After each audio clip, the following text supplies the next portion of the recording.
Kia ora koutou. Hello, everybody out there in the big wide world of the internet. First of all, apologies. I know that you were expecting Jess Hammond to be here, but she's unfortunately got a family commitment and had to step out. But never fear, I'm here in her place. You'll still get to ask your questions of Raf. You'll still get to have some great top content coming out tonight.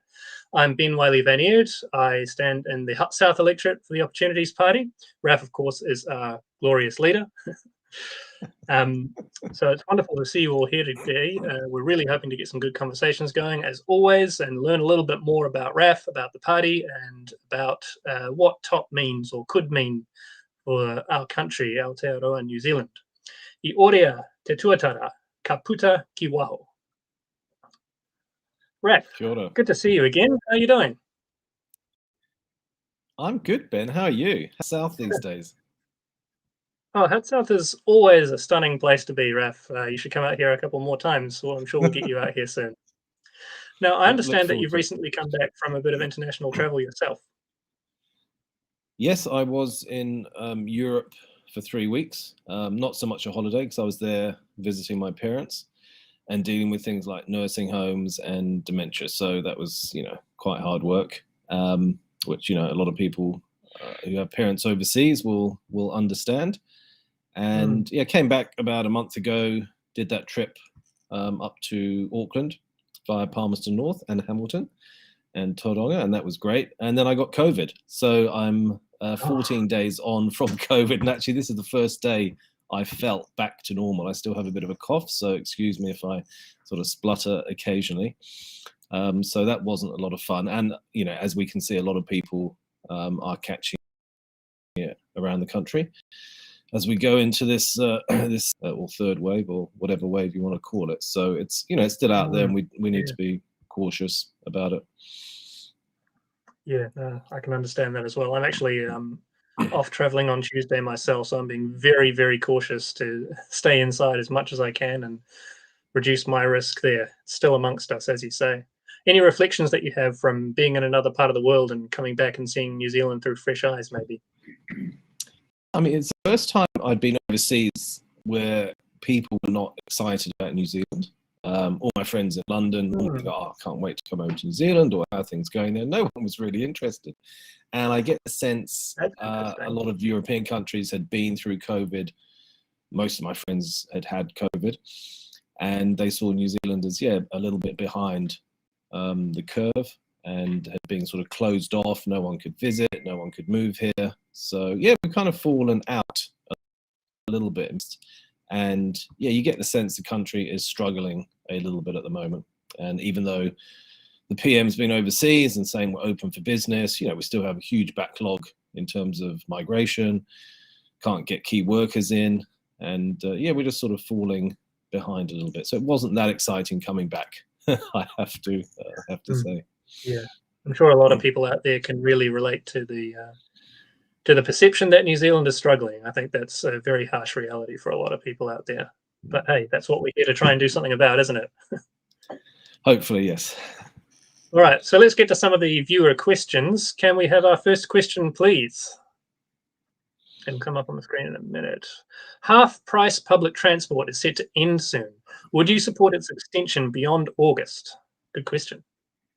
Well, I'd support it becoming permanent, and I must admit this is a rare misstep from the government, because you would think this is something that they would support wholeheartedly.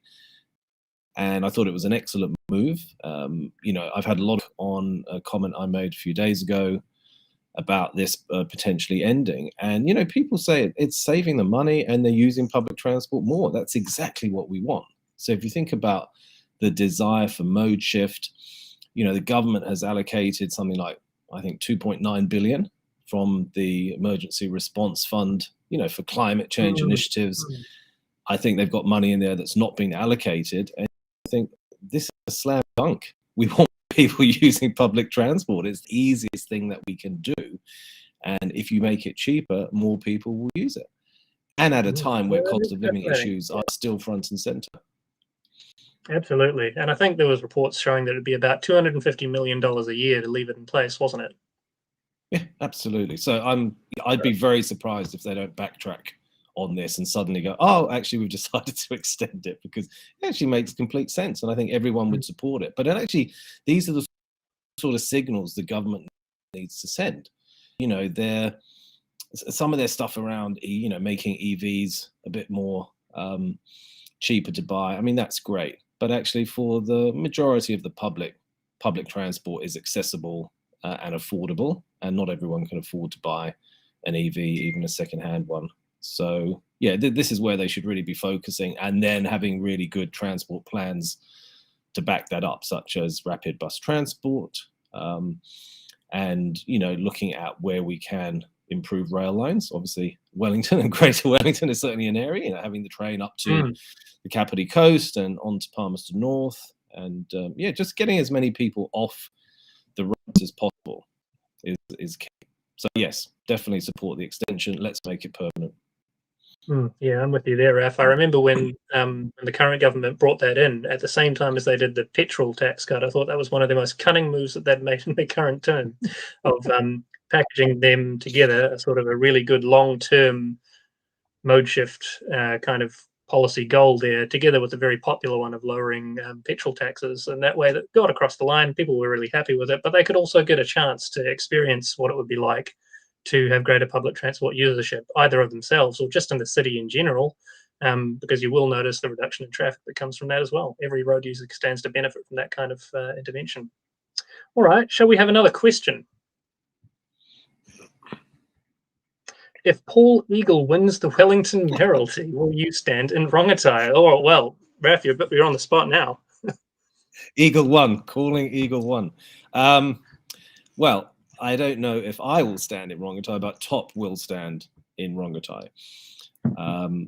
Yeah, without doubt. It's you know, it's a good electorate for us. It's, well, around the corner, literally for me. I live a stone's throw from the Basin Reserve, which is one end of it.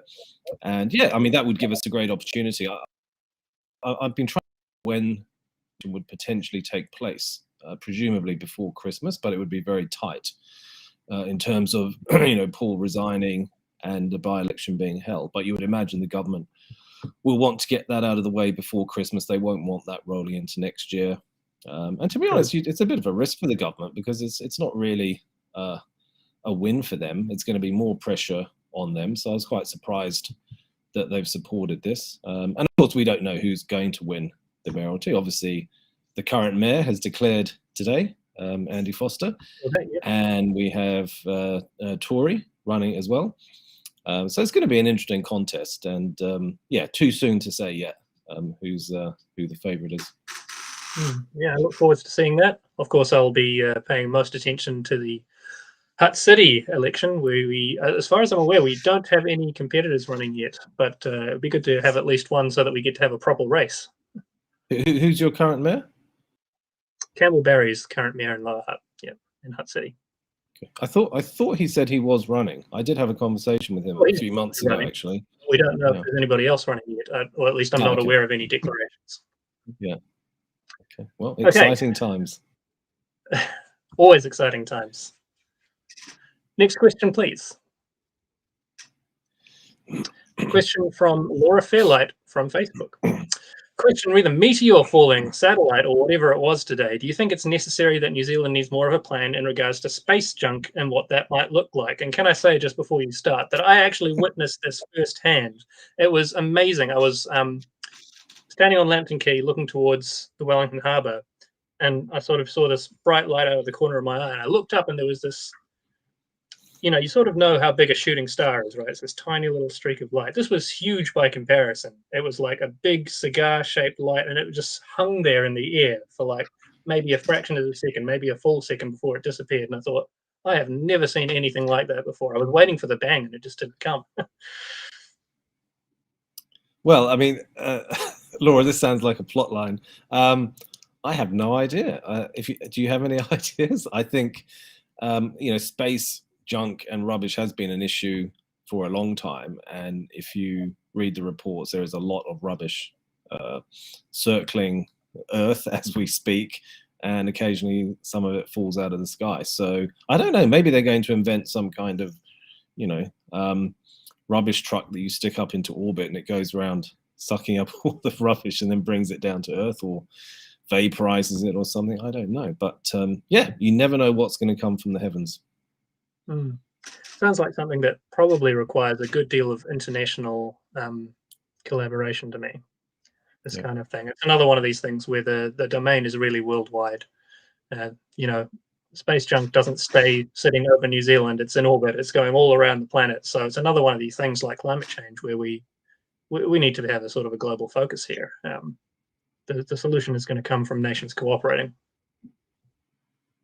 Yeah, there's quite a lot of work being done in the space law area, and you know, there's a lot of space activity, particularly down in Canterbury, in terms of, you know, flights, missions. We've got Rocket Lab, of course, already in action. So yeah, New Zealand has been seen as quite a good place for developing, you know, space technology. So yeah, it could be quite interesting for us. I mean, maybe, you know, get Elon Musk down here. And it is interesting that you point out that New Zealand can, even though we're a small country, be seen as a leader in terms of international agreements, in terms of legislation, or what would you call that kind of thing? The rules by which we operate. We have been before pioneers in that space around stuff like women's suffrage, Reserve Bank independence, and who knows, why not the terms by which we cooperate outside of the Earth's atmosphere. All right, next question. Same with Antarctica as well. Yes, a very good point. Question from YouTube from Vincent Jones. Hi, Raf. I'm a member of Young Top. Does this mean I am making good contributions to the party? And what should I do to make more contributions? Oh, I love your attitude, Vincent. Well, welcome, Vincent. Thanks for joining up. We want lots of Young Top members. Are you making good contributions? I don't know, because I haven't heard of your contributions, but I'm keen to find out what contributions you've been making. I mean, what you could do is, you know, join your local group, get involved in some conversations. If you want me to come and talk to you online or in person, let me know. And I'd be interested to, you know, find out what the key issues are for our younger toppers. And it's great you're getting involved. You know, we need representation at all levels and all ages, and we need to hear what our different generations about and the issues that drive them. So yeah, great that you're getting involved, and look forward to hearing from you. Cool. Yeah, hopefully we'll hear more from Vincent in the very near future. From my perspective, the most important thing that most Top supporters can do is just let every single person in your life know, I really like Top and I'm going to vote for them in the 2023 election. Because the more people that know not just that we exist, but there are real people in their life who think we're actually worth listening to, the more people are going to start thinking, oh, maybe I should listen to Top as well. Maybe they've got something worth listening to. So any Top supporter, not just a young Top supporter, let everybody know. Try not to be, you know, too pushy about it, but do let people know they're interested in you and your life. That's why they're in your life. Right. Sorry. Next question. That's my job, isn't it? Question from Aaron Tyne on Facebook. He asks, do you have a social media policy yet? Yeah, that's a very good question, because it is a very tricky area. Well, the answer to that is no. We haven't updated our, let's say, media policy from 2020.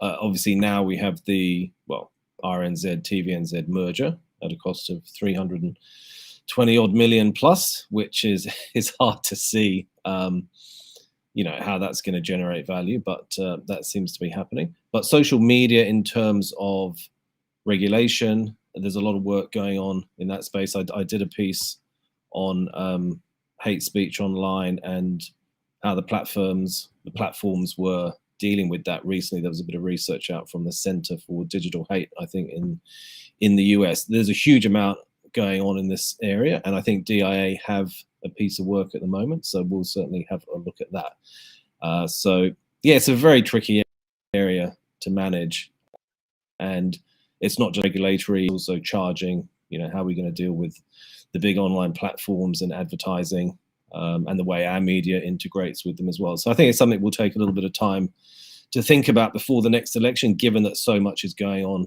in this area. I think the EU came out with quite a strong policy recently where they were looking at even charging, I think, up to 6% of revenues from the big platforms. So I imagine this is going to evolve and change. And I mean, even in a year's time, this could be in a very different space. So that's certainly something we'll have a look at. If you've got any ideas, please send them through. But thanks for that question. Thanks, Aaron. Next question, please. Question from Matthew Watkins on Facebook. All of your policies are city-based. Is that just because it's easy, because they're your biggest demographic? Would be nice to see some rural-based policies for us rural-based peasants. And then he makes this shape. Thank you, Matthew, for that. Our policies are city-based about that. We're very focused around the environment, obviously. Have a lot of policy interest in that area around, obviously, clean water, freshwater management, climate change, but we're very pro-farming, and we're very supportive of our farmers and the rural communities they operate in, the work they do in producing food, conservation, and yeah, I mean, and yes, they get a bit of a tough rap sometimes, unfortunately. You know, being from Christchurch, you know, I've had plenty of time out in rural Canterbury, so appreciate those communities. What I would be interested in, I mean, one of the things I am planning to do is start to talk to some of the rural groups, the farming groups, obviously particularly about emissions and some ideas we've got around that, but also other things in terms of the impact on communities. So, you know, I'm interested in hearing when you think about what sort of policy you'd like to see, or what sort of thing are not being addressed. Yeah, please send those through, because I wouldn't say we're just a city-based party at all, though clearly, you know, we're urban in nature, but we've got members from all over the place. So yeah, please get involved and you know, help us draft some good policies which will support our rural communities. Cool. Yeah, no, I've just lost your name on the screen there, but I think that question was from Matthew. And Matthew, maybe you can even send us a little follow-up in this Q&A right now, telling us what issues you'd like us to address in the rural area. What would make a difference to rural communities in your life? I'd love to see it. Get this going. A really short feedback loop. It's a great thing to see, right? Yeah, absolutely. I think, you know, when people are asking questions, you know, we're not always going to have the answers. And, you know, we're very interested in ideas that people might have. So, yeah, don't be afraid to send those through. Okay, next question, please. Here's one from Glenn Andrew on Facebook. Why has TOP decided, and please correct me if I am wrong, to look at land value tax over an RFRM? Raf? Yep, very simple. I think it's a more elegant policy. I think it's easier to implement, and it's a lot easier to sell. And I think it deals with some of the issues we've got here around land banking and really getting people to focus on the issue of land. I think, you know, the taxing capital issue is so complicated, and I'm not saying it's impossible, and I'm not saying we won't end up there at some point, but I think there are different ways of dealing with capital in terms of how we allocate it through credit allocation policies, for example, not being able to leverage up to buy residential property for investment purposes. That would have a very powerful impact on house prices, and that's a policy that that we're looking at as well. But LVT, it's been around time. It's been in New Zealand. There's actually a very good PhD dissertation out there on the web, land tax in New Zealand from 1891 to 1991. And so it's something that we're, you know, reasonably familiar with. It works. It does encourage the productive use of land, which is really critical for us. And yeah, I mean, it's a preference space, and, you know, realistically, I think it's a lot easier to sell. And that's certainly the feedback that I've had compared to the RFRM. And in terms of what it raises, pretty much raises the same amount as well. So from a revenue perspective, they pretty much match. Yeah, I guess when I think about the different forms of land taxation, my personal view, I guess, is that TOP would be very happy if we got any of these forms of land taxation over the line, right? We would be happy with an LVT, we'd be happy with RFRM. And the challenge in front of us mostly at the moment is making that something that people can understand and see the benefit of, rather than so much getting the exact details worked out in isolation. Yeah, I mean, we have to. I mean, we have to be. Yeah, we have to be practical, and also, I mean, there is no one correct or perfect solution. It really depends what outcomes you're looking for, and I think land and housing is a key issue for us. The productive use of capital is highly debatable, and you know, you can go down some very sticky roads in terms of accessing ownership of capital. Land, you can't move land; it's there. And we have a very, very solid land valuation system in New Zealand. I mean, in the US, a lot of people are looking at this in the US and in some states quite strongly. Their biggest problem is they don't have the kind of land valuation system that we have here. We have everything split out around land value and improvements already because of the rating system. So it's probably a lot easier to implement. I hadn't really considered that, but I guess you have to take that into account when reading studies that have been done overseas, that we do already have that infrastructure in place in New Zealand. Yeah, really interesting to know. All right, what's our next question? A recent poll found 46% of young people didn't think they would ever buy a house. What are your thoughts on this? Well, yeah, I mean, it's tragic, isn't it? It's tragic and appalling, really, in that it is so difficult to buy a house. And you know, the number I like to use is, you know, in the last 20 years, wages have gone up around, I think, 55%. That's using the labor cost index. The house price index is up 460%. I mean, it's just nuts. And we have to do something about that. And I think, in a way, the policy that TOP is offering is going to change that. And it's not going to change it overnight, but it will start to change and rebalance that. And yeah, I mean, you know, when I were young, I mean, this wasn't really an issue. If you kind of had a job, you could buy a house generally.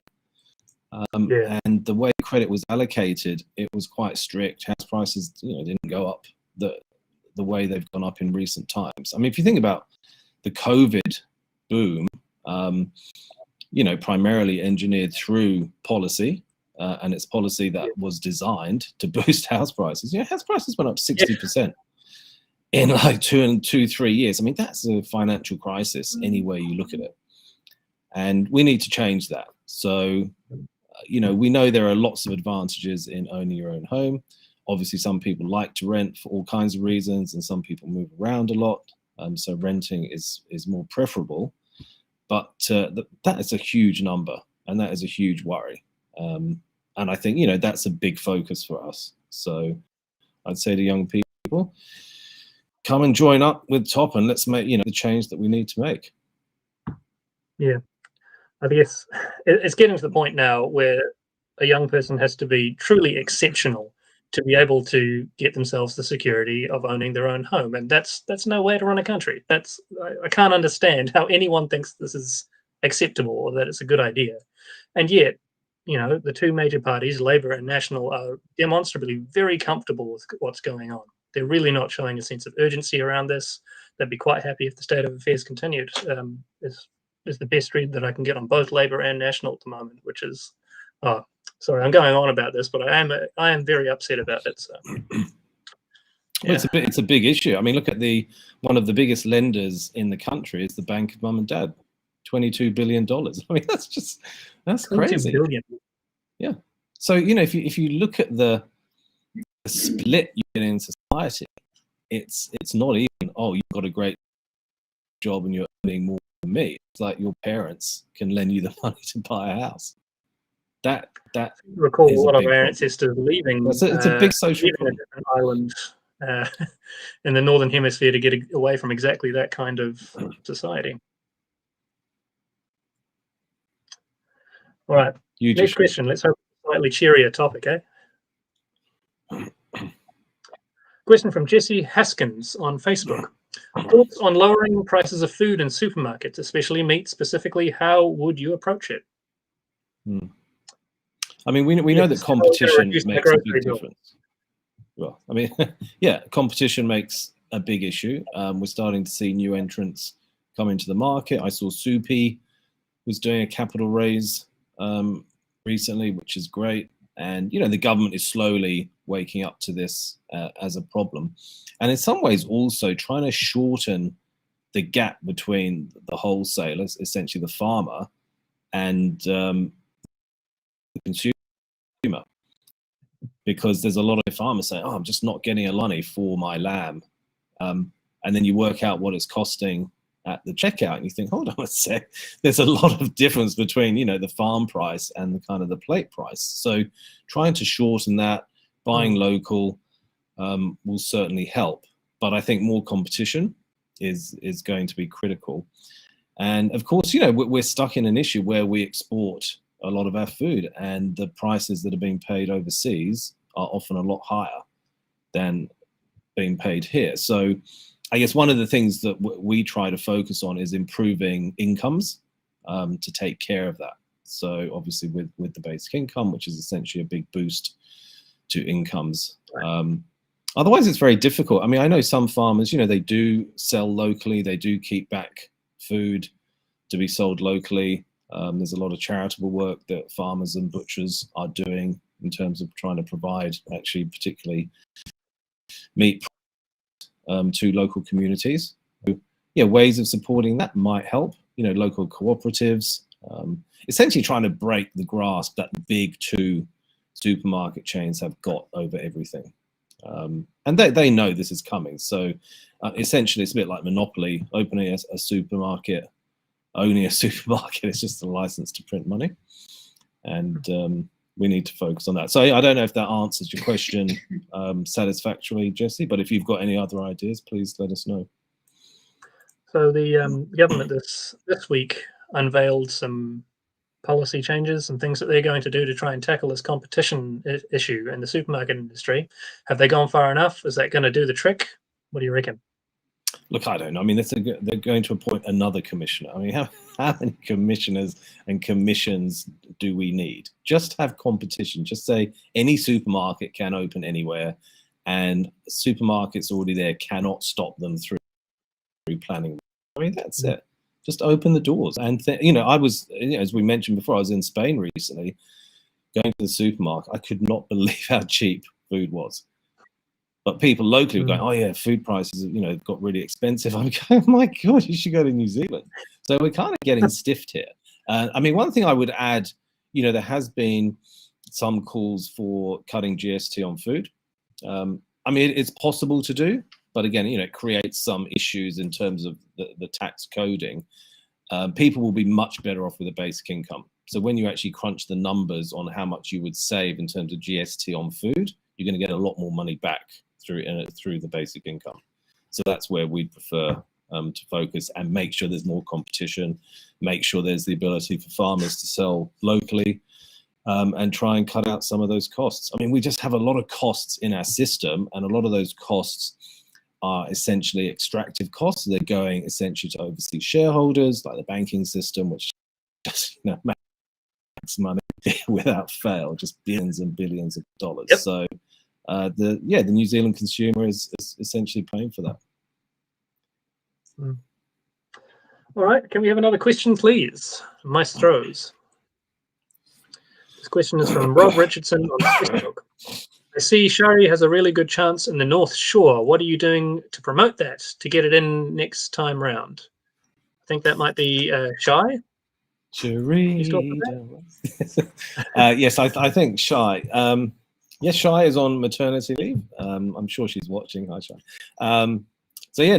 She did really well last time, and we hope that she will be back next year. Now, obviously, the election is next year, and it's 15 months away. So, we are doing a lot of internal work. We're looking for new candidates.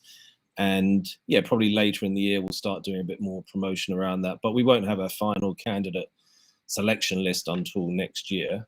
Because, a lot of people have jobs, a lot of people are working, and particularly want to advertise they get involved in politics this far in advance. So, yes, we hope that Shai will be back, but obviously she has to make that decision.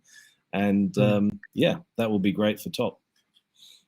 I can certainly relate to the struggle of trying to run an election campaign while at the same time working a full-time job. I was often quite annoyed at how the sitting MPs basically had a 3-year term to go out and promote themselves in the electorate and be paid to do it. And, here was me sitting in my office for 3 years and then having to rush out like a mad thing for 1.5 months. It seems somehow unfair. Yep, it's very difficult. It's the game, and we're just going to have to play it with the rules as they are, eh? Question the next. From Ellie McKenzie on YouTube, she asks, Kia ora, are the policies on TOP's website going to be updated this year? It seems like some are out of date. For example, repeal of the 3 strikes legislation and urban development policies. Yes, Ellie, thank you. Yes, as I sort of just intimated, I think, the previous question. Yeah, I mean, we're doing a lot of internal work at the moment and updating the website, updating policy. So basically all policies are being looked at and essentially, do they need to be updated because something has changed? Do they need to be refreshed because we've changed our view?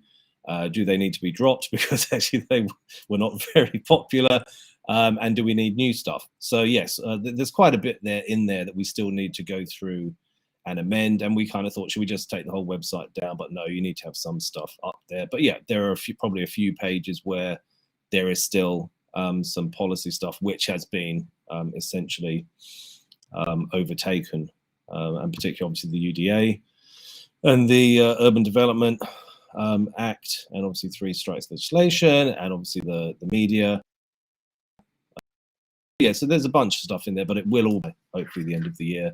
And if we have anything new, we might launch that next year. But it feels like we're sort of in campaign mode already. So, stay tuned. All right, end of the year. I'll hold you to that, Raf. I'm as curious as everybody else. I mean, hopefully, well, I yes. mean, we're kind of, we're planning to have everything done before that, but, under promise and over deliver. Fair enough. All right. Next question, please. Question from Mark Lilly on Facebook. I have been a long supporter of TOP and have voted thus. There's been much talk of the financial reset. Do you see any benefit should this happen for the Kiwi battler, considering most under 40 are battling? Yeah, I mean, I don't know exactly what you mean by the financial reset, because that could mean all kinds of things. But essentially what our policy, the Kiwi dividend, the big tax switch, is a reset. It's essentially saying have to come down and income to go up. That's how we're going to reset things. That may include, I mean, there are certainly things I'm looking at, not in huge detail yet, but obviously looking at student debt, looking at MSD debt, for example. I'd like to just wipe that straight off the books. So, some potential debt wipeouts, debt jubilees could be quite handy. I mean, if we don't deal with this stuff now, things are going to get out of control in the future, because things are just going to get so stretched that we'll eventually have some kind of banking crisis. So the sooner we do rebalance things, the better.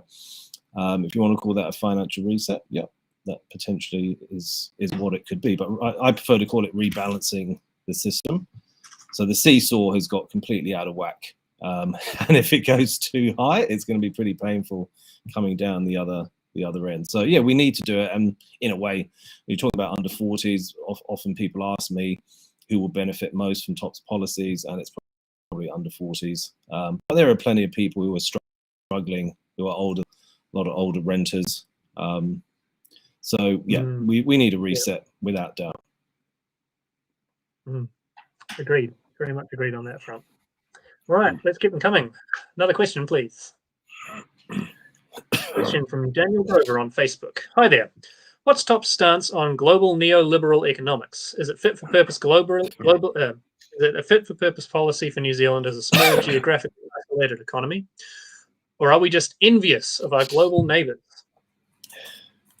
Yeah, it's I mean, I'll deal with the first question.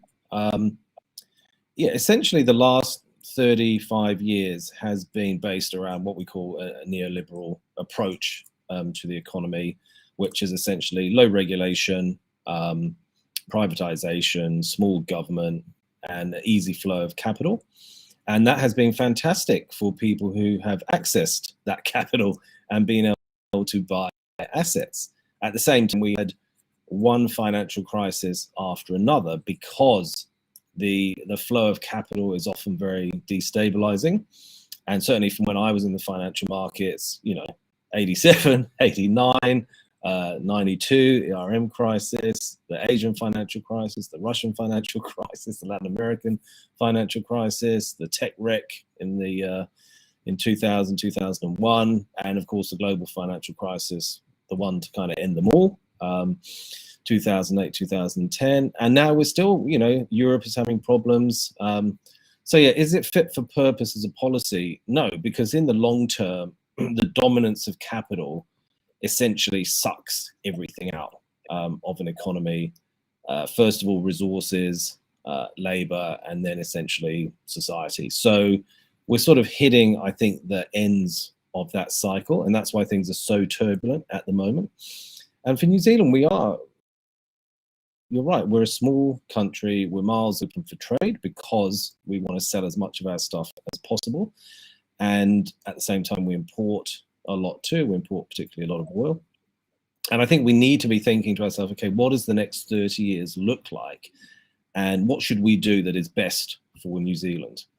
And that could be looking at our resilience, making sure that we have a national security lens over everything that we do in terms of energy, in terms of transport, in terms of urban design. We should always be thinking about those long-term impacts and, producing high-value products that people do want to buy.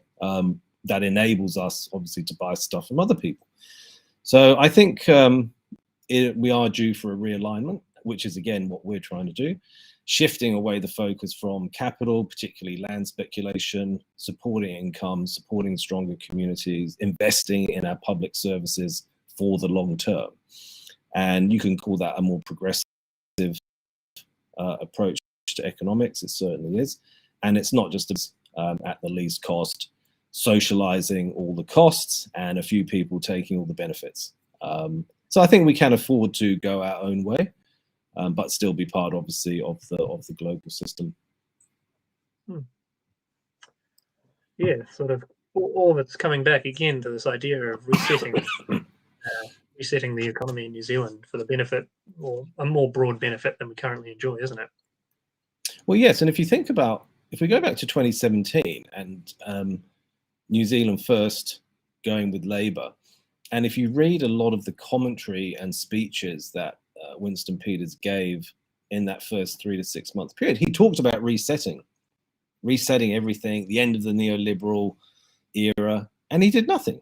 Nothing at all. And in fact, he even blocked as what is a very simple and not a very good policy, but he even blocked capital gains tax, which at least would have sent a basic message, even if it's sort of half pie, and did nothing. And why would you trust anything that guy says?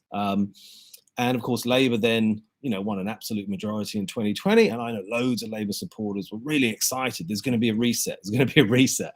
And they haven't really done anything either, because they're into incrementalism and trying to straddle that centre ground and not annoy too many people. And so people are ready for this right now. And I think, I just get so many disillusioned Labour supporters saying, look, they haven't done what we thought they would do. They didn't do it in 2017. And we're looking for something different. So yes, this has to change. And as the previous guy said, the under 40 battlers, this is your future. And the only way you make that change is to get your hands on the levers of power and make the policy changes that we need. Seems as good a time as any to interject and say that if you'd like to help us in our attempts to create that kind of change, get our hands on the levers of power, make an economy and a society in New Zealand that is different from the one that we have today, please do become a member of the Opportunities Party. Follow us on social media, talk to all your friends, and donate, because it does take money to make this kind of change in the country, to run a campaign, and every bit that you donate is definitely going to help us. So a wee little plug from me. Thank you, Ben. Next question, please. Question is from Kat Gibbons on Facebook. Labour promised a women's health strategy. What would a women's health strategy look like to top? That was a great question. It's a very good question, and obviously there's been a bit of talk about this recently with Roe versus Wade in the US and the pushback. And I mean, Jessica would certainly love to talk about this as an issue. But I mean, our health approach is about prevention and supporting women's health in all aspects, but supporting all health for sure. But there are certainly things that people have brought to me. I've been quite surprised actually, because people don't see this. I get people approaching me all the time with ideas and concerns, and that helps us form our sort of strategy and policies. But I've had a lot of doctors approach me about issues, particularly in women's health. So, for example, antenatal care, particularly scans, which for some expectant mothers are too expensive, so they skip them, and that creates all kinds of issues if babies are born prematurely in terms of actually correctly aging the baby, and not enough support just for mothers in general, before they approach birth, postnatal care, and other women's health issues, obviously endometriosis and other issues that keep popping up all the time, where there's just a sense that there's not being a proper support. So I think that's something that we will, take some care to think. We've had so much feedback about it. And we'll certainly get some medical specialists involved in helping us draft that strategy. But, we want good health outcomes because, again, if you invest up front, you get the payoffs down the line. And we see again and again and again, if you don't support women, particularly, through pregnancy, it creates all kinds of problems later down the line. So we want to take a very proactive approach to all health issues. But those are some of the issues that have been raised with me. And then, of course, housing and, children coming in and out of hospital emergency departments, being sent home and coming back again. So the revolving door syndrome is very, very problematic. So we just, we need to invest more. This is actually what life is about. If we can't get our health right, then the rest of it is a waste of time. Excuse me. But thanks, Cap, for that. And again, if you have specific or ideas, please let us know.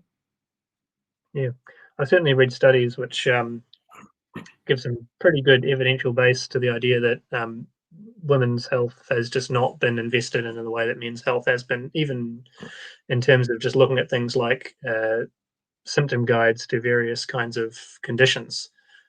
Almost exclusively, almost universally, they're written in about what these kind of symptoms would present if a male patient has these conditions rather than a female patient, and that's just led to poorer outcomes in general. So it's centuries, I guess I would say, of yes, I mean, you could say that the health system has been patriarchal in nature and very male focused. And what's interesting now, we're just starting to see so many more female doctors, particularly young ones, and they're not putting up with this stuff, which I think is great, because they're going into medicine thinking, oh wow, we're going to do this, and finding blockages everywhere. They're finding poor attitudes, but they're speaking up about it, which I think is fantastic. So we're going through a big change, and I think now's a chance to, get our shoulder to the wheel and help make this change stick.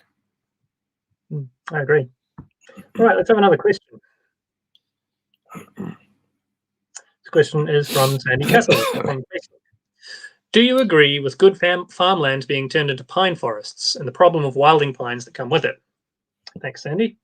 I think that's a rhetorical question. No, I don't. I mean, I think the whole carbon offset issue is a disaster, and I mean, there's obviously a place for pine forest, but we should be not going down that road. And in fact, there was a study out yesterday, which I did tweet, showing that forest planting just has no chance of offsetting the increase in emissions that are projected at levels. It's just crazy, and everyone just rip up great farmland and plant some forests because we can sell the carbon credits. It's a bad idea. So I'm not saying carbon offsets through forestry don't have a place, but actually that's not where we should be focusing. We should be focusing on making our farmland productive, healthy, regenerative agriculture, and not just putting in another monoculture. We've had it with dairy farming where we know we've gone beyond the carrying capacity of particular soils, particularly in Canterbury.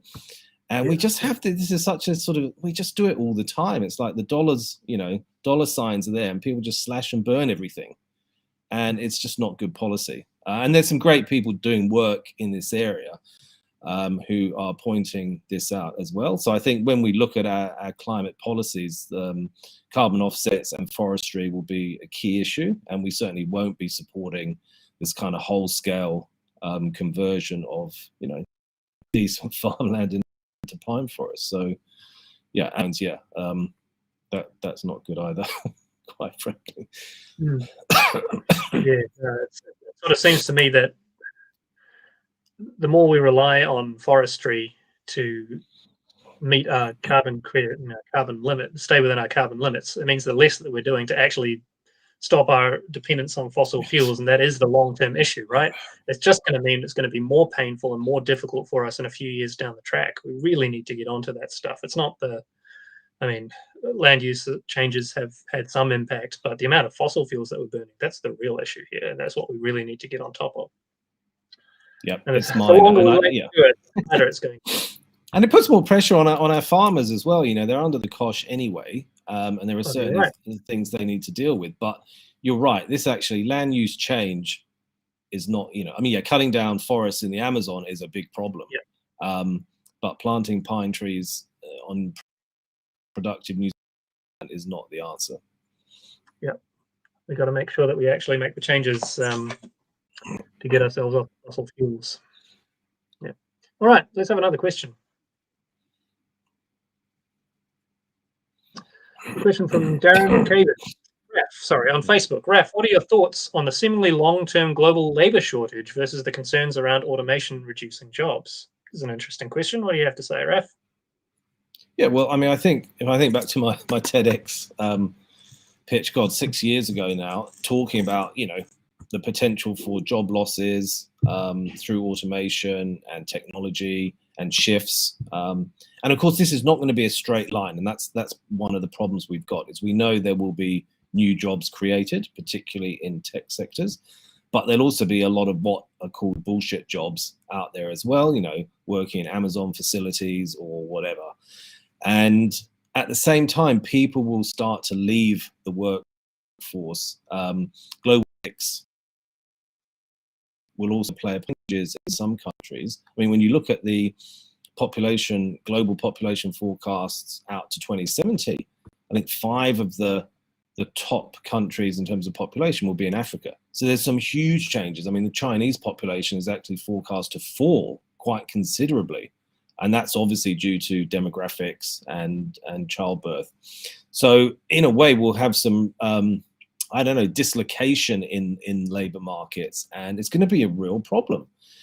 And I think the automation is not necessarily going to come on stream in the places that labor is short, So we'll be, in a way, overdeveloping capacity in certain areas, such as technology, particularly online. But are we going to develop care workers who are, essentially robots in time to make up for those gaps? So no, there's a huge shortage of care workers, and that's why people are desperate for nurses, because as global populations are aging, they need people to look after them, and there just aren't enough people around, and they're not in the right place. So global immigration policies are going to be a real challenge, and we've even seen countries like Japan who are, technologically very advanced in that sort of automation, robotics area, particularly even in medical institutions, care institutions. They're importing a lot of nurses from Vietnam at the moment. Now, Japan's always been a bit iffy about sort of foreigners coming into work, but they're so desperate, they realize actually they have to change their approach. So it's going to be good if you're in developing countries or you're providing labor, but this is going to be not a straight line. And so it's going to be very, very choppy, and it's going to be very, very difficult to plan. And we're going to have to be very, very flexible about the way we approach workforce management, and particularly immigration. you know, the issue of nurses and the nurse staffing workforce is a really interesting one to my mind, because it's like we're just shooting ourselves in the foot so hard by how much we refuse to deal with nurses' paying conditions, in particular the pay. The nurses have been telling us for so long, you know, this is what we need to. Well, again, it comes back to that thing. Do you have a good job? Can you afford to raise a family? Can you afford to buy a house? I don't see how you could possibly do that on a single nurse's income in this day and age. I really don't. And like, yes, I recognize that that's mostly due to the cost pressures that everybody bears from the enormous cost of land, businesses and, you know, families alike. But at the end of the day, if you don't pay people enough to build a life for themselves, they're going to look for something else. But we need nurses, we need doctors, we need so many people to run, you know, our healthcare systems, all the rest of our social systems, and to run our economy. Um, Yeah, so much. You know, look at the, I mean, the firefighters. enormous. Yeah, I mean, the Yeah. firefighters recently, and essentially, you know, because we're coming to the tail end where people are just saying, look, we cannot afford to live. We're working every hour God sends, and it's not enough. So something's got to give. And unfortunately, this government has not seen that, or they've ignored it, or they just think actually there's enough people who are doing well because they own homes and they're going to vote for us. Mhm. And it's like, no, you know, and I think that's why people are so disappointed. And it's not that the government hasn't done some good things and raised benefits here, there, and what have you, but they have not made the structural change which needs to happen, which is essentially people need higher incomes, and we need the price of essentially land to come down. Yeah, we need to be in a situation where every pay raise doesn't immediately get swallowed up by higher rent mortgage payments, don't we? Because until you get off that treadmill, you're never going to get ahead. All right, another question. Let's hope that this one doesn't come back to housing. Raf, what do you reckon? Take a bet. Will it come back to housing? Question Okay, from now Damp this is good. on YouTube. A policy top is thrown around as a constitution. What do you think are rights we should secure, and what do you think about an economic bill of rights? That is an interesting question. Well, damn, that is a wet question, for sure. I would like to direct you to a paper I have written on this subject, which is actually called, I think it's called Article 25.1, the economic right to a basic income. And please read it. It's very exciting. You can find it online.